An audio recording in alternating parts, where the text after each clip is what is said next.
Okay, thank you.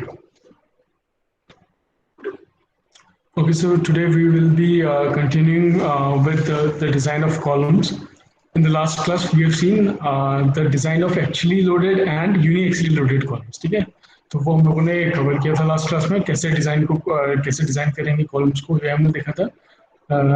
एक part हम लोगों का रह गया था लास्ट क्लास में, that was the how to design the actually loaded plus biaxially loaded columns. ठीक है, बायएक्सियली लोडेड अगर कॉलम होंगे तो उसको कैसे डिजाइन करेंगे, तो उसके आज डिजाइन देखेंगे हम लोग। उस पर बेस्ड एक डिजाइन करके देखेंगे, एक न्यूमेरिकल करके देखेंगे हम लोग। ठीक है, so let me just share my screen to you all.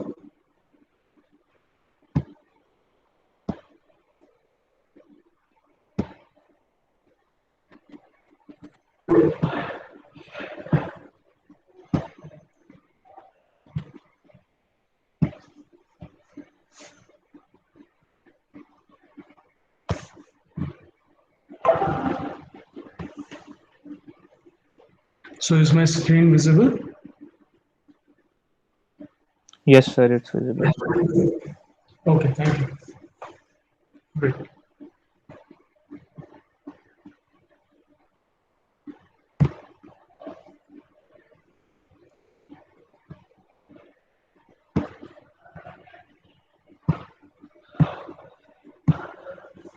Okay, so let's continue with this design of column subjected to biaxial bending, right? So when I ended the last class, when I was ending the last class, I told you that for the biaxial bending, let us say if this is the plane, this is your x-axis and y-axis. ठीक है, biaxial bending कब होगी? जब दोनों axis में से कहीं पे इसेंट्रिसिटी पे लोड लग रहा होगा। मान लीजिए लोड यहाँ पर लग रहा है, तो ये एक्स एक्सिस से, let us say this is X, your X axis and this one is your Y axis, right? So this will be your E X and this one will be your E Y, like that. ठीक है, ये आपकी centricity हो जाएगी। तो ये क्या है, ये दोनों जगह से, दोनों एक्सेस से सेंट्रिक है लोड, जो है ना तो इस एक्सेस पे आ रहा है ना इस एक्सेस पे आ रहा है। ठीक है, तो इसको हम बोलते हैं बायएक्सियल लोडिंग, क्योंकि बायएक्सियल बेंडिंग भी करेगा। इस केस में दोनों तरफ से, बाई का मतलब क्या होता है, बाई मतलब टू साइडेड। ठीक है, तो दोनों साइड से मूवमेंट्स जनरेट हो रहे हैं, तो इसलिए इसको बोलते हैं बायएक्सियल बेंडिंग। ठीक है, so will see if this type of loading is there. अगर बायएक्सियल बेंडिंग होती है तो कैसे हम कॉलम को डिजाइन करते हैं। ठीक है, yesterday we have seen axially loaded column case and uniaxial case, right?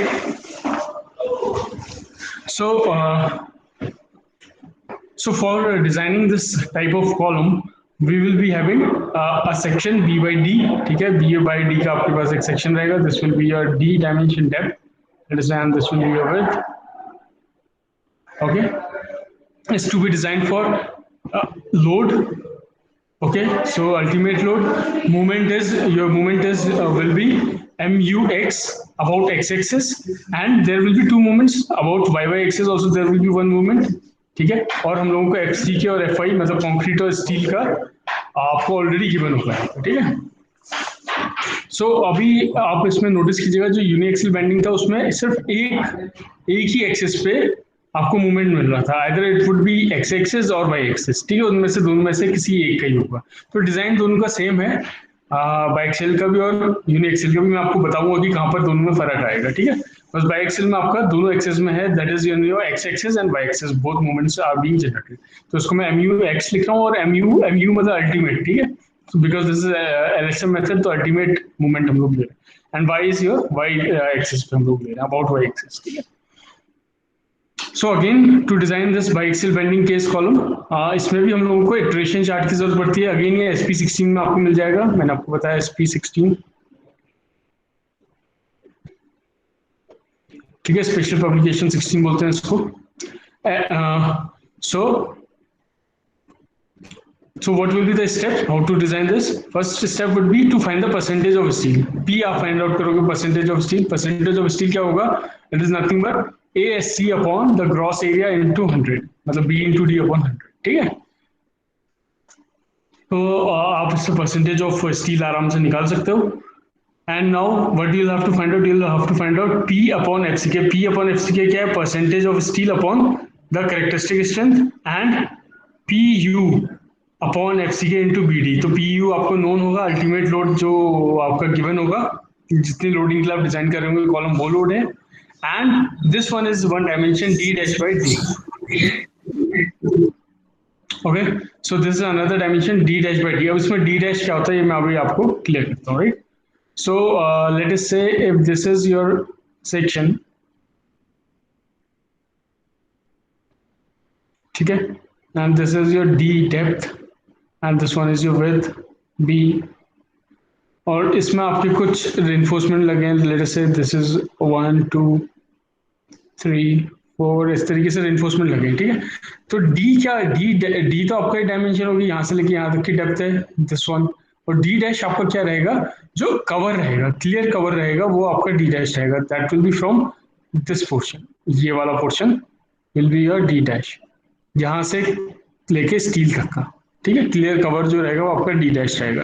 उसी तरीके से कहीं पर बी डैश आएगा तो ये this is along the direction of D, इस डायरेक्शन में, डी की डायरेक्शन में।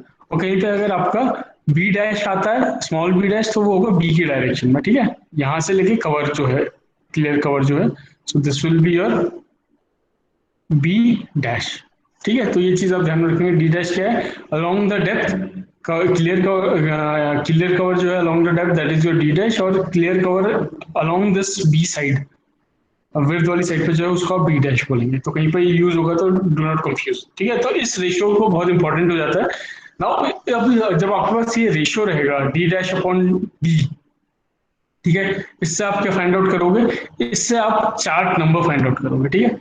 सो when you are designing for इसमें दोनों एक्सेस में आपको करना है about X axis and Y axis. पहले हम एक्स एक्सिस करके देखते हैं, read the appropriate chart number and find out this thing, ठीक है। तो आपको चार्ट नंबर कहाँ से मिलेगा, you will get chart number from this value D dash by D, से आपको चार्ट नंबर मिलेगा। अभी मैं आपको न्यूमेरिकल में डी सॉल्व करके दिखाऊँ। मान लीजिए D dash is your 50 mm और डी आपका 650 है, तो 50 अपॉन 650 आ जाएगा, जो भी आएगा वो वैल्यू 0 पॉइंट समथिंग आएगी, तो उसके हिसाब से आपको SP16 में चार्ट दिया हुआ उस वो चार्ट नंबर हो जाएगा, ठीक है। उसके हिसाब से आप लोग उस पेज में जाएंगे, उस पेज में अगेन आपको ये इटरेशन चार्ट आपको मिलेगा, इटरेशन कर्व आपको ये मिलेंगे यहाँ पे, ये वाले जो मैंने कल आपको एक्सप्लेन किया, ठीक है। So you already know this value P U upon F C के आपको नोन है, ठीक है। Percentage of steel upon F C K आप पता कर लोगे, परसेंटेज ऑफ स्टील आपको पता होगा, एफ सी के आप पता कर लोगे। तो इस वैल्यू के कॉरस्पॉन्डिंग आप देखोगे कि P U upon F C K कौन सा कर्व आ रहा है, मान लीजिए ये वाला आ रहा है या ये वाला या ये वाला, और भी हो सकते हैं फर्दर, बहुत सारे कर्व होते हैं इसमें। तो आप वो कर्व फाइंड कर लीजिए, मान लीजिए ये वाला कर्व में आ रहा है, तो आप इस वैल्यू के कॉरस्पॉन्डिंग इस कर्व में जाएंगे और इसके कॉरस्पॉन्डिंग वैल्यू देखेंगे, ये वाली नीचे वाली, ये क्या है, M you, let us say this is M U X मान लीजिए, एम यू एक्स या x1 कह लीजिए इसको, ठीक है, एम यू x1, क्योंकि हम अभी फाइंड कर रहे हैं वो एक्स एक्सिस में है, ठीक है। तो इसका फॉर्मूला है M U x1 upon F C के B D square. So this is like M U x1 कह लीजिए इसको, क्योंकि हम x वाली डायरेक्शन में ढूंढ रहे हैं। So this is your M U x1 F C के B D square upon equals to K1 is value, जो इसकी वैल्यू आएगी, लेट अस से इसकी वैल्यू आ रही है 0 पॉइंट समथिंग, मान लीजिए 0.8 0.9 और व्हाटएवर इट इज, जो भी आएगी वो K1 वैल्यू मान लीजिए, ठीक है। आपको एक चीज ध्यान रखना है, बी डी स्क्वायर है, देखिए जब हम एक्स एक्सिस का अबाउट ले रहे हैं तो इसमें हम लोग डायमेंशन में डी ले रहे हैं, क्योंकि मूवमेंट इसके अबाउट जनरेट हो रहा है डी, ठीक है। तो डी का स्क्वायर ले रहे हैं, ठीक है। अभी जब हम लोग वाई एक्सिस में देखेंगे उसमें बी का स्क्वायर लेंगे, वो मैं अभी आपको थोड़ा आगे चल के बताऊंगा, ठीक है। So you will find out, तो आपको ये वैल्यू फाइंड आउट करनी है इस चार्ट का यूज करके, you find this value M U upon x1 F C into B D square. तो इसकी कुछ वैल्यू आ जाएगी, लेट अस से ये आ गई आपकी 1 पॉइंट समथिंग, और लेट अस से 0.9 आ गई मान लीजिए, ठीक है, कुछ भी हो सकती है, मैं अभी रैंडम वैल्यू दे रहा हूँ। सो this will be your K1, ठीक है। अब इससे क्या निकालोगे, uniaxial movement carrying capacity of the column. तो यूनिएक्सियल क्यों लिखा है यहाँ पे, यूनिएक्सियल मतलब एक एक्सिस में निकाला है ना, सिर्फ x1 पे एक्स एक्सिस पे निकाला, अभी y एक्सिस पे नहीं निकाला, इसलिए यूनिएक्सियल लिखा है, ठीक है। तो mu x1 जो आपका mu x1 equals to K1 times FC into B D square, F C के इंटू बी डी स्क्वायर, ये फॉर्मूला यहाँ से आ जाएगा, ठीक है। तो ये mu x1 जो है ना, ये क्या है आपका, ये movement carrying capacity of column, मतलब कितना कॉलम झेल सकता है, ये मतलब उसकी झेलने की क्षमता है mu x1, ठीक है। और जो मैं ऊपर आपको बता रहा हूँ mu अल्टीमेट लोड, जो मैंने क्वेश्चन में बताया था, दिस वन mu x और mu y, ये क्या है, जो उसको झेलना है, मान लीजिए कॉलम को झेलना है 150 किलो न्यूटन मीटर, ठीक है, और उसकी झेलने की क्षमता है ये 200 किलो न्यूटन मीटर, तो वो झेल जाएगा ना, ये चीज तो है। तो MU(x1) जो आपको दिख रहा है ये क्या है, जितना कैपेसिटी है उसकी झेलने की कॉलम को, और MU जो है ऊपर, MU(x) जो दिख रहा है आपको ये वाला, ये मूवमेंट है जितना जनरेट हो रहा है ड्यू टू दिस लोड, इस लोड की वजह से जितना मूवमेंट डेवलप हो रहा है वो आपका ये मूवमेंट है। तो सिंपल है, तो हमेशा आपका मूवमेंट जो जनरेट हो रहा है वो किससे कम होना चाहिए, जो कॉलम की कैपेसिटी है उससे हमेशा कम होना चाहिए, राइट। सो आपने ये एक्स एक्सिस का वोट निकाल लिया, अब आप उसी तरीके से वाई एक्सिस का वोट निकालेंगे। देखिए डी बाई बी का एक सेक्शन है, ये वाई एक्सिस है आपका। अब इसमें अगेन आपको check for D dash upon B, मतलब हम लोगों को यहाँ पर डी डैश अपॉन डी के लिए किया था, इस वाले में आपको डी डैश अपॉन बी या फिर आपको बी डैश अपॉन बी के लिए भी करना हो सकता है, ठीक है, बी डैश अपॉन बी। अब ये किस पे डिपेंड करेगा, अगर कवर जो है वो सेम है तो वो तो सेम डायमेंशन में रहेगा। मान लीजिए मैं आपको यहाँ पर दिखाता हूँ, ये वाला मान लीजिए जो डी डैश है वो इक्वल्स टू बी डैश है, तो आप कोई भी डायमेंशन यूज कर सकते हो, मतलब ये भी कवर है ये भी क्लियर कवर है, तो अगर ये सेम है, मान लीजिए ये भी 50 mm है, 50 mm ये भी, 50 mm ये भी, और 50 mm का ये भी है, ठीक है। अगर ये दोनों सेम है तो आप कोई सा भी डायमेंशन यूज कर लीजिए, बट अगर ये डिफरेंट है तो आपको एक्स एक्सिस के लिए डी बाई डी का कर्व यूज करना है, डी डैश बाई डी का करना है एक्स एक्सिस के लिए, और वाई एक्सिस के लिए बी डैश बाई बी का करना है, ठीक है। तो अगर ये डी डैश सेम है बी डैश के तो आप डी डैश या बी डैश कुछ भी यूज कर सकते हैं, एल्स आप बी डैश यूज करेंगे। तो इस कर्व से इससे आप लोग फिर से चार्ट नंबर फाइंड आउट कर लेंगे जैसे मैंने बताया था। तो मान लीजिए कोई चार्ट नंबर आ गया, उसके हिसाब से हम लोग ऐसे ही सेम, सॉरी, इस तरीके का कोई सेम चार्ट आपको मिल जाएगा, ये वाला इस तरीके का। तो अगेन आप इस वैल्यू को आपको पता होगा पी अपॉन एफ सी के, P U upon F C के आपको कर्व निकालना है। मान लीजिए ये वैल्यू है, इस समय मान लीजिए ये वाला कर्व आ गया, तो आप ऐसे निकाल लेंगे कुछ इस तरीके से, ये वैल्यू आ गई मान लीजिए, तो इसके कॉरस्पॉन्डिंग ये कर्व है, इसके कॉरस्पॉन्डिंग आप ये वैल्यू निकाल लेंगे एम यू। बट यहाँ पर फर्क क्या होगा, this will be your M U Y one, ठीक है, क्योंकि वाई एक्सिस में है। M U Y one upon F C के B D B square equal to K two. यहाँ पर देखिए एक फर्क है, यहाँ पर था M U X one upon F C के बी डी स्क्वायर, डी ले रहे थे क्योंकि मूवमेंट डी के अबाउट आ रहा था एक्स एक्स एक्स में, ठीक है। अब वाई वाला हम लोग ले रहे हैं तो इसमें हम लोग मानेंगे कि इसके बी के अबाउट मूवमेंट आ रहा है, तो बी डी बी स्क्वायर है, ठीक है, जैसे हम लोग उसमें भी करते हैं मोमेंट ऑफ इनर्शिया निकालने में, ठीक है, रेक्टेंगल का। तो उस तरीके से ये एक्स एक्सिस और वाई एक्सिस, तो ये बस आप ध्यान रखेंगे, आप बी डी स्क्वायर है एक्स वाले में और वाई वाले में डी बी स्क्वायर है इक्वल टू के टू। तो के टू की वैल्यू आ जाएगी M U Y one equal to uniaxial movement carrying capacity of the Y Y about Y Y axis के, जो जितना कॉलम झेल सकता है मैक्सिमम, वो ये चीज है, इक्वल टू हो जाएगा के टू इंटू एफ सी के डी बी स्क्वायर।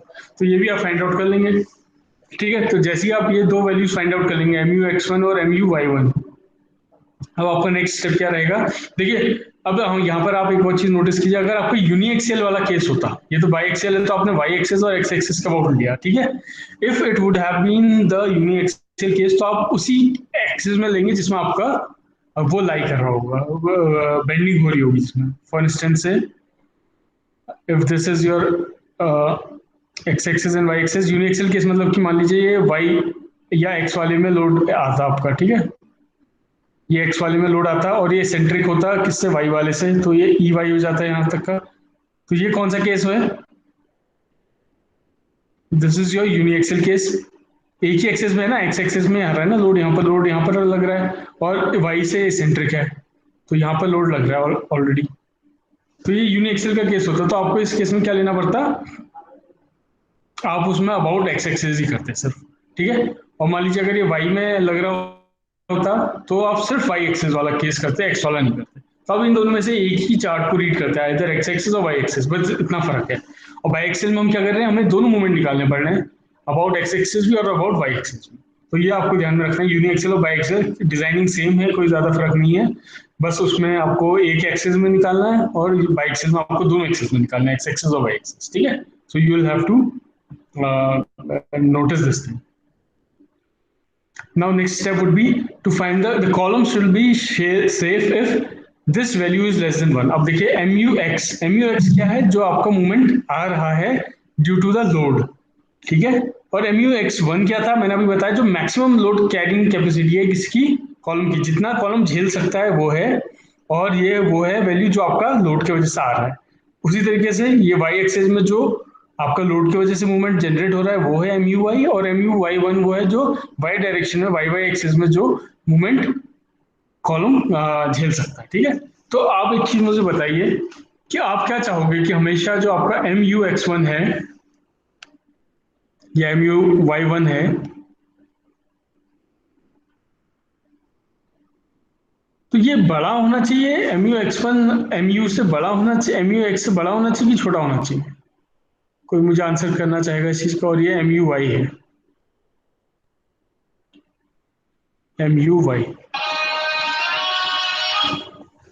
ठीक है, तो आप मुझे प्लीज इसका आंसर कीजिए कोई, अगर आपके समझ में आया हो तो आपकी अंडरस्टैंडिंग से, तो इन दोनों में से क्या होना चाहिए? Which one should be more, आपके हिसाब से कौन सा ज्यादा होना चाहिए, एम यू एक्स वन की M U X? Which should be greater?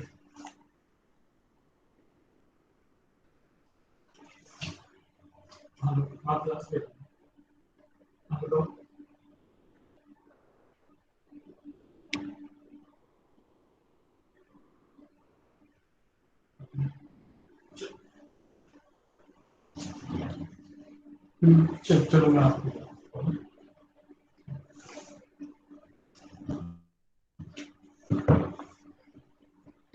सो हाँ, बताइए कोई, कोई अगर बताना चाहेगा कि एम यू एक्स वन बड़ा होगा कि एम यू एक्स बड़ा होना चाहिए आपके हिसाब से?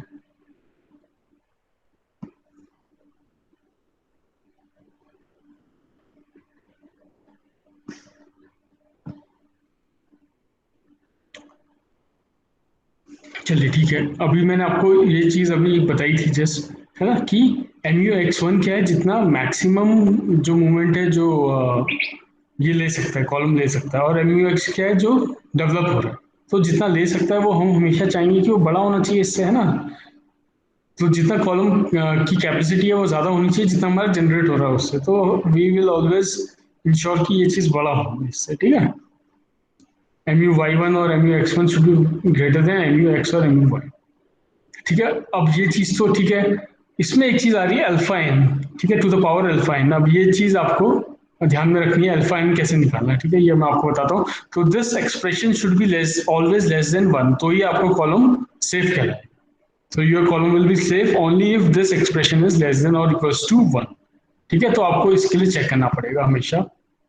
तो ये वैल्यूज आप रख लेंगे, पुट कर लेंगे, और इस एक्सप्रेशन में रख के देखेंगे कि आपका कॉलम सेफ है कि नहीं। और ये अल्फा एन जो है वो क्या होता है? So it is an exponent whose value depend upon P U upon P U Z. अब P U upon P U Z क्या है? पी यू तो आपका लोड है जो आपके कॉलम में पड़ रहा है, ठीक है, और पी यू जेड जो है आपका this one, P U Z आपका क्या है? ये आपका, जी आपका मैक्सिमम लोड है जो कॉलम ले सकता है। ठीक है, ये मैक्सिमम लोड है। तो आपने ये फॉर्मूले देखे थे, तो दिस वाज लाइक 0.4 एफ, ये आपका 0.446 या 0.45 जो लिया था एफ सी के वाला फॉर्मूला था, प्लस 0.76 है ना, सॉरी 0.67 वाला ये फॉर्मूला था, इंटू एफ एस सी वो था। और जो पी यू अपॉन जेड होता है इसमें आपका क्या चेंजेस है? 0.45 एफ सी के into A C plus 0.75 F Y into A S C. ये देखिए, तो ये डिफरेंस है इसमें कि ये 0.45 है, वापस 0.4 लिया करते थे हम लोग, और ये 0.75 है, वापस 0.67 लिया करते थे। ठीक है, तो ये आपको ध्यान में रखना है।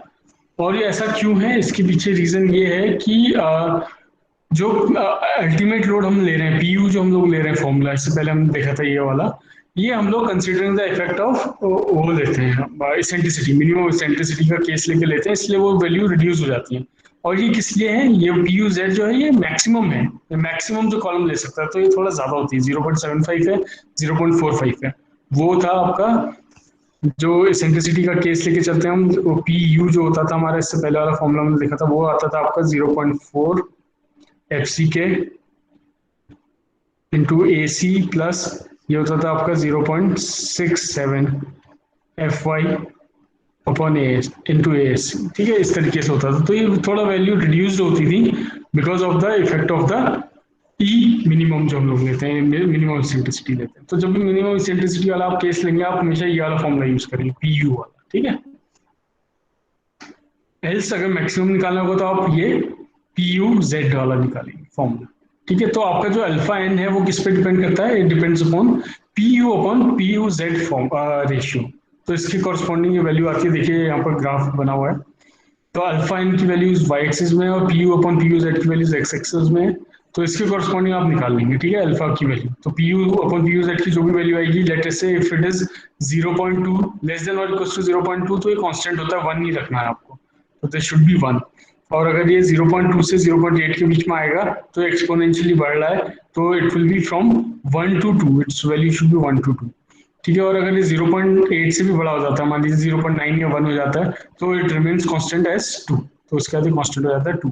तो यहाँ से आप अल्फा एन की वैल्यू फाइंड आउट कर लेंगे, इजीली आप लोग फाइंड आउट कर सकते हैं। और यहाँ आप सब्स्टिट्यूट कर देंगे इसमें, और आप इस एक्सप्रेशन को चेक करेंगे कि अगर ये लेस देन इक्वल्स टू 1 आ गया तो आपका कॉलम सेफ है, your design is safe and acceptable. ठीक है, तो इस तरीके से आप लोग बाई एक्सेल बेंडिंग के लिए चेक करेंगे।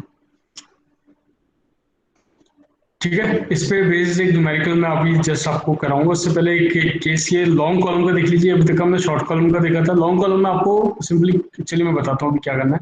ये आईएस कोड में 39.7 क्लॉज में है, पेज नंबर 71 नोट कर सकते हैं आप लोग।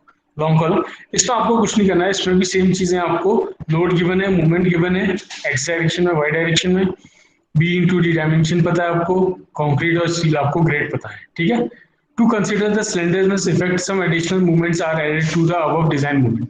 तो जो भी हमने ऊपर वाला डिजाइन किया था, ऊपर वाला डिजाइन क्या था, MUX1 एंड MUY1 जो हमने अभी अभी निकाला था, इसके एडिशन में आपको, ठीक है, जो ये आप MUX निकालेंगे और MUY जो आपका आ रहा है उसके एडिशन में आपको एडिशनल मूवमेंट निकालने हैं, MAX और MAY लिखा हुआ है।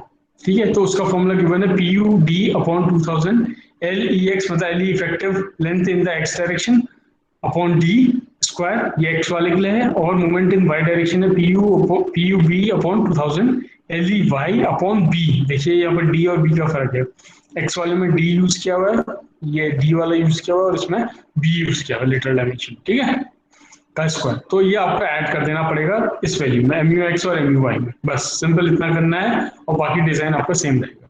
तो आप किसके लिए डिजाइन करोगे, PU and MUX plus MAX हो जाएगा ये, क्योंकि MUX तो आपको ऑलरेडी गिवन होगा, इसमें आप इस वैल्यू को भी ऐड कर दोगे, और MUY प्लस MAY ये दोनों ऐड कर दोगे। तो जैसे MUY आपको गिवन है, आप इसमें MAY ऐड कर दोगे, ये वाली वैल्यू जो भी आएगी इसको ऐड कर दोगे। So you will design for PU this value and this value for Y. ठीक है, और डिजाइन आपका सेम रहेगा, इसमें भी आप फिर आप वही निकालोगे, MUX1 निकाल लोगे, MUY1 निकाल लोगे। ठीक है, इस तरीके से आप फाइंड आउट कर लोगे एंड दिस, और इनको आप उसी फॉर्मूले में रख लोगे ऊपर वाले में जो मैंने बताया था आपका। ठीक है, मतलब ये वाला जो मूवमेंट वाला फॉर्मूला था, MUX वाली direction upon MUX1 plus this MUY1 should be less then 1 वाले में क्राइटेरिया में आप पुट करके देख लोगे, तो इस तरीके से आपका लॉन्ग कॉलम भी डिजाइन हो जाएगा। तो आपको बस एक चीज ध्यान रखनी है, आपको एडिशनल मूवमेंट्स, ठीक है, to consider the cylinderness effect some additional movements are added, तो इस मूवमेंट को भी ऐड करना ना भूलें, MUX और MUY में ये मूवमेंट ऐड कर लेंगे आप दोनों। ठीक है, MUX के संग MAX ऐड कर लीजिए, MUY के संग MAY ऐड कर लीजिए, बस ये चीज करनी है आपको, बाकी डिजाइन आपका सेम रहेगा पहले। ठीक है, अभी तक का शायद आप लोगों को क्लियर हुआ होगा कुछ, आई होप कि आपको क्लियर हो गया हो, है ना। अगर नहीं हुआ है तो थोड़ा क्लियर आपको इस न्यूमेरिकल के थ्रू हो जाएगा, बिकॉज इसमें हम लोग सॉल्व करके देखेंगे कि कैसे हम लोग कॉलम को डिजाइन करते हैं। ठीक है, मैं अभी ये केस ले रहा हूँ, बाई एक्सेल बेंडिंग वाला केस ले रहा हूँ। सो आप देखिए इसमें क्या क्या गिवन है, डिजाइन है short column of size 400 by 600 mm for the following. तो शॉर्ट कॉलम डिजाइन करना, आपको डायमेंशन आपको गिवन है, क्या क्या गिवन है, कंक्रीट का ग्रेड दिया M15, स्टील दिया हुआ है Fe415, अल्टीमेट लोड आपको दिया है जो उसमें लगने वाला है 1600 किलोमीटर का, कॉलम में जो लोड लगेगा वो 1600 किलोमीटर है। इसमें दो मोमेंट दिए हैं, एक तो एक्स डायरेक्शन में MUX जनरेट हो रहा है और वाई डायरेक्शन में MUY आ रहा है। तो मतलब ये क्या है, बाई एक्सेल बेंडिंग का केस है। ठीक है, इसमें दोनों डायरेक्शन में देखिए MUX भी है MUY भी है, तो दोनों डायरेक्शन में इसमें मूवमेंट जनरेट हो रहे हैं, and the reinforcement are distributed equally on four sides. So now you have to design a short column. तो सिंपल है, आपको MUX पता है, MUY पता है, PU पता है आपको, ये सब कुछ पता है आपको। जो चीज निकालनी पड़ेगी वो होगी आपकी MU(x1), MU(y1), because biaxial का केस है।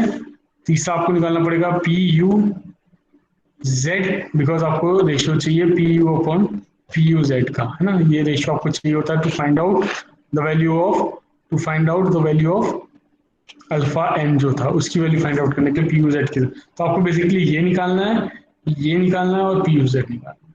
सिंपल है, ठीक है। तो ये तीनों चीजें निकाल के देखते हैं, ठीक है। तो movement due to minimum eccentricity, पहले हम लोग ये चेक करेंगे कि मिनिमम एसेंट्रिसिटी में हम लोग पास हो रहे हैं कि नहीं हो रहे। मैंने आपको बताया है कि पहला ही केस हम लोगों का क्या है कि हमेशा मिनिमम एसेंट्रिसिटी होनी ही चाहिए आपके कॉलम में। आप मिनिमम एसेंट्रिसिटी का केस लेके चलेंगे हमेशा, है ना। कोड बोलता है कि आपको मिनिमम एसेंट्रिसिटी कंसिडर करनी है हमेशा। तो मिनिमम एसेंट्रिसिटी मैं मान लीजिए ई मिनिमम 20 mm लेके चल रहा हूँ, क्योंकि या तो 20 mm होनी चाहिए या इससे बड़ी होनी चाहिए, L/500 प्लस D/30 जो लेटर डायमेंशन था अपॉन 30, उससे आप चेक कर लेंगे। So if minimum eccentricity is 20 mm, तो आप बताइए मिनिमम मूवमेंट क्या होगा, मिनिमम मूवमेंट कितना जनरेट हो रहा होगा इस एसेंट्रिसिटी की वजह से। For instance late us say this is your column, ठीक है। ये एक्सेस पास कर रही है, मान लीजिए यहाँ पर लोड लग रहा है, P लोड यहाँ पर लग रहा है जो कि कुछ एसेंट्रिसिटी पे है EX, ठीक है, यहाँ पे। तो मैं, आप मुझे बताइए इस लोड की वजह से कितना मूवमेंट लग रहा होगा। मूवमेंट क्या होता है, movement is force into the perpendicular distance, so this is your P force. तो मूवमेंट क्या हो जाएगा, M will be equal to movement जो यहाँ पर लगेगा वो कितना हो जाएगा इस एक्सिस के अबाउट P इंटू E। तो वही कर रखा है यहाँ पर, देखिए MU अल्टीमेट मूवमेंट मिनिमम कितना होगा, PU ultimate load into this eccentricity P into E, यही तो कर रखा है ना। तो इसका मूवमेंट निकाल लीजिए, 1600 किलो न्यूटन ये था, 20 mm का हमने ये लिया था, तो ये this will be in kilo newton meter में है ये, sorry this is in kilo newton, और ये हम लोग निकाल रहे हैं, तो this will be in like this is movement kilo newton meter में होगा ये, ठीक है। सॉरी यहाँ पर मैं गलत लिखना भूल गया। तो 20 mm में है, इसको आप मीटर में कन्वर्ट कर लीजिए 20/1000, तो this will be your 32 kilo newton meter. तो ये मिनिमम जो आपका आ रहा है, जो मिनिमम एसेंट्रिसिटी की वजह से मूवमेंट आ रहा है वो 32 किलो न्यूटन मीटर का आ रहा है, ठीक है।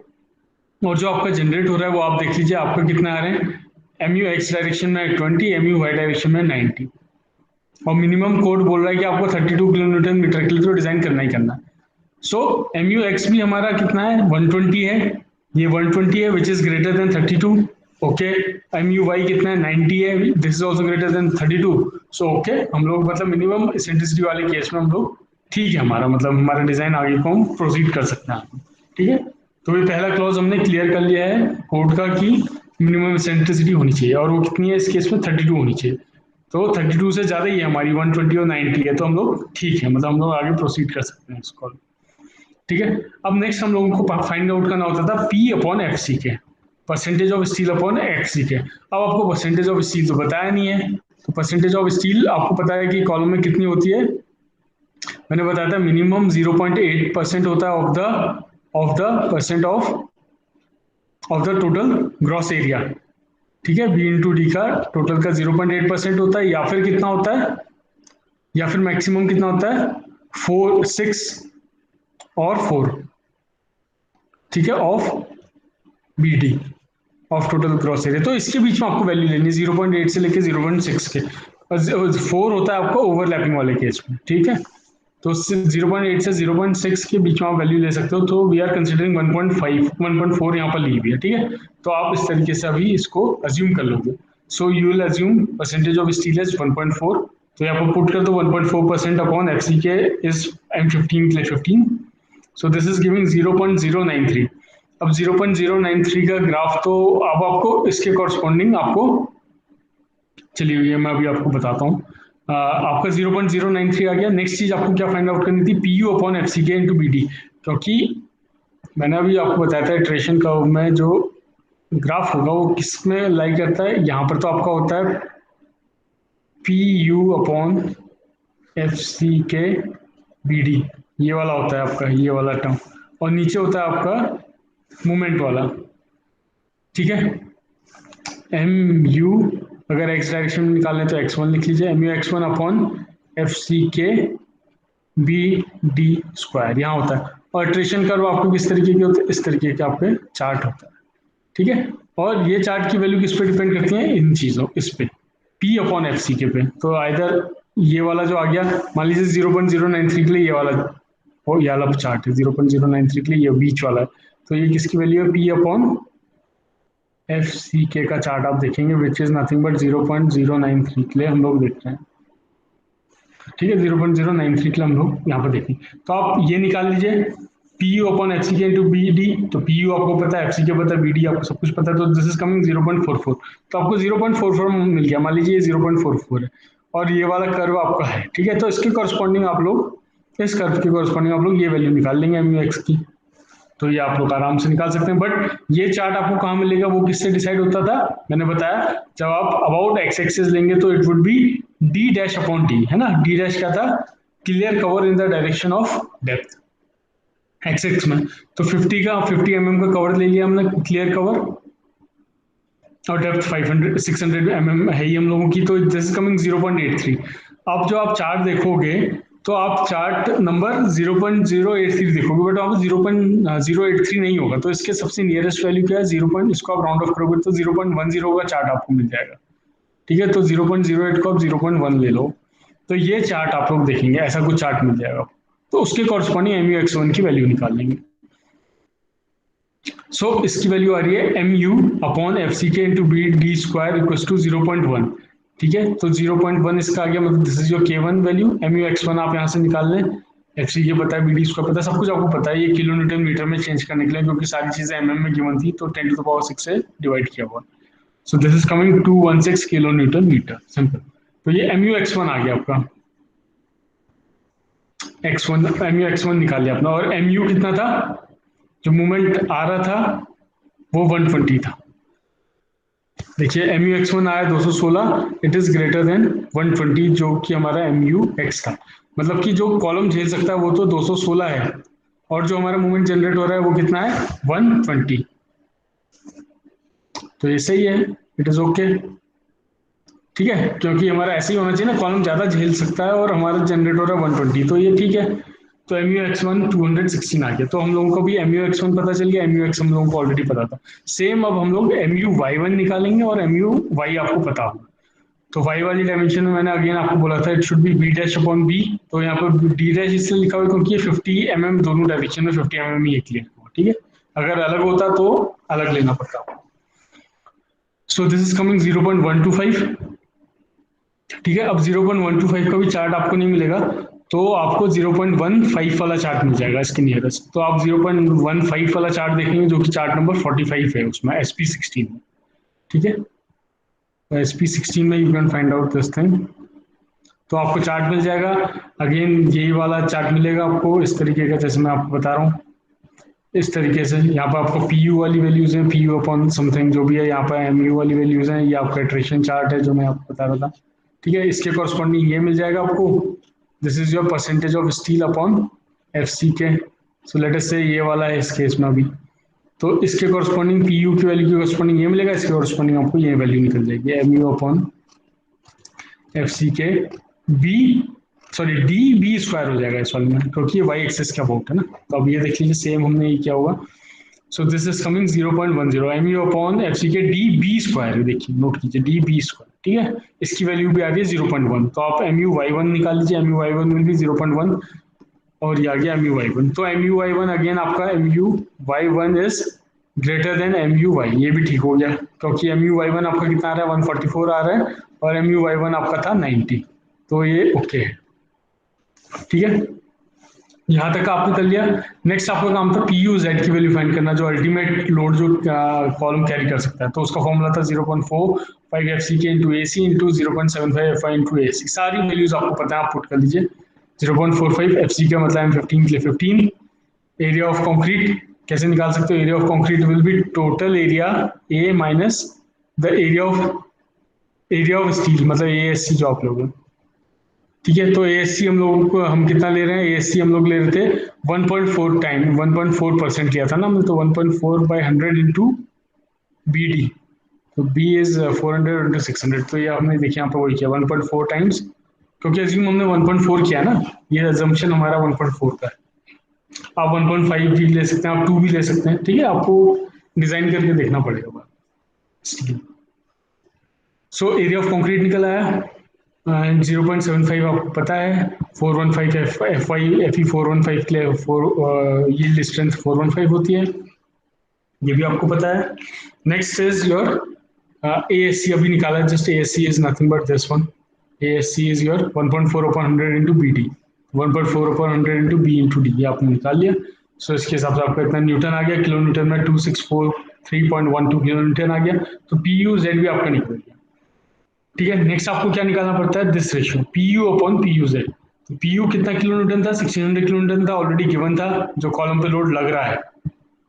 पी यू जेड है जो कॉलम झेल सकता है, तो कॉलम पे लग रहा है 1600 किलो न्यूटन का, और कॉलम झेल सकता है 2600 किलो न्यूटन का, तो ये रेशियो आपका निकल जाएगा 0.605।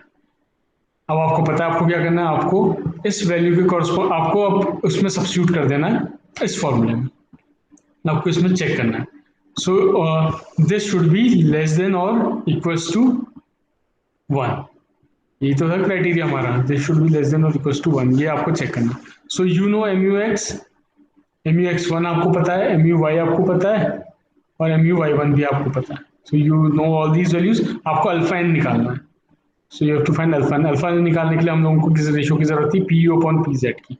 सो ये वैल्यूज आपको पता थे, 0.2 तक का अल्फा एन 1 होता है, 0.8 तक का 2 होता है, इससे ऊपर भी 2 होता है, ठीक है। बट हमारा आया कितना, 0.605, तो it is somewhere between here, 0.2 और 0.8 के बीच की वैल्यू आनी चाहिए कुछ, तो आप इसको इंटरपोलेशन से कर सकते हो। So it should be 1 point something आनी चाहिए थी, है ना। तो आप इंटरपोलेट कर लो 1.0 into 2 minus 1, interpolation you know how to do, ठीक है। तो इंटरपोलेट कर रहे कि आपकी वैल्यू आ गई 1.675, तो इसके कॉरस्पॉन्डिंग मतलब 0.6 के कॉरस्पॉन्डिंग 0.6 के कॉरस्पॉन्डिंग जो वैल्यू आ रही है वो आ रही है आपकी 1.675। So you find this value of alpha N from here, तो 1.675 आप सब्स्टिट्यूट कर दो यहाँ पे, तो ये हो गया 120, 216 आपको पता था, ये अल्फा एन की वैल्यू यहाँ से निकाल ली, 90 एम यू वाई है, और 144 आपका एम यू वाई वन जो मैक्सिमम कैरिंग कैपेसिटी है कॉलम की वो है, प्लस अल्फा एन, आप इसको पुट करो, and it should be less then 1, तो ये आ रहा है 0.0828 and it is less than 1, means your design is safe. ठीक है, तो इस तरीके से आप लोग अपना कॉलम डिजाइन करके देखो कि अदर इट इज सेफ और नॉट। अगर ये सेफ नहीं होता है, अगर यहाँ पे सेफ नहीं आता है या फिर कहीं पर भी आपका वो फेल हो जाता है, जो भी मैंने आपको क्राइटेरिया बताए हैं, तो आप ये परसेंटेज ऑफ स्टील को चेंज करके देख सकते हो, ठीक है। You can reduce this percentage of steel, इसको आप कम करके देखना या बढ़ा के देखना आपकी कैसे आपका वैल्यू चेंज हो सकता है इसका, ठीक है। तो इस परसेंटेज को जैसे आप चेंज करोगे तो आपकी सारी वैल्यूज चेंज हो जाएंगी, और आपको तब देखना है कि क्या ये सेफ होगा नहीं होगा। सो ये बाइक्सेल बेंडिंग का केस है, उसके लिए आपको ये चेक करना पड़ेगा, ये कंडीशन आपको चेक करनी पड़ेगी, ठीक है। सो यही था यहाँ पर तक का आज के लिए, इतना मेरे ख्याल से ये एक न्यूमेरिकल मैंने आपको बता दिया है। मैं आपको एक कुछ न्यूमेरिकल यूनी एक्सेल और बाई एक्सेल के एक दो न्यूमेरिकल्स में और आपको एक और क्लास में करा दूंगा, सो दैट आपको एक कंसेप्ट और ज़्यादा क्लियर हो जाए।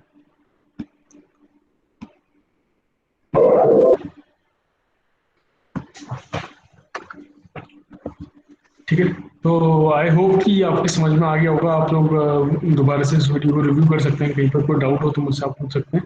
और एक और क्लास में इस टॉपिक पे लूंगा कॉलम्स पे, उसमें हम लोग बेसिकली क्या करेंगे कि हम लोग एक कॉलम एक्सेली लोडेड कर लेंगे, एक बाई एक्सेली बेंडिंग वाला बाई एक्सेल वाला कर लेंगे, और एक यूनी एक्सेल बेंडिंग का केस कर लेंगे, ठीक है। तो तीनों एक एक न्यूमेरिकल हम लोग और कर लेंगे, so that you have clear idea कि कैसे इसको सॉल्व करना है, ठीक है। So this is very not very tough, आपको बस स्टेप्स आने चाहिए और आप लोग आराम से इस डिजाइन को कर सकते हो।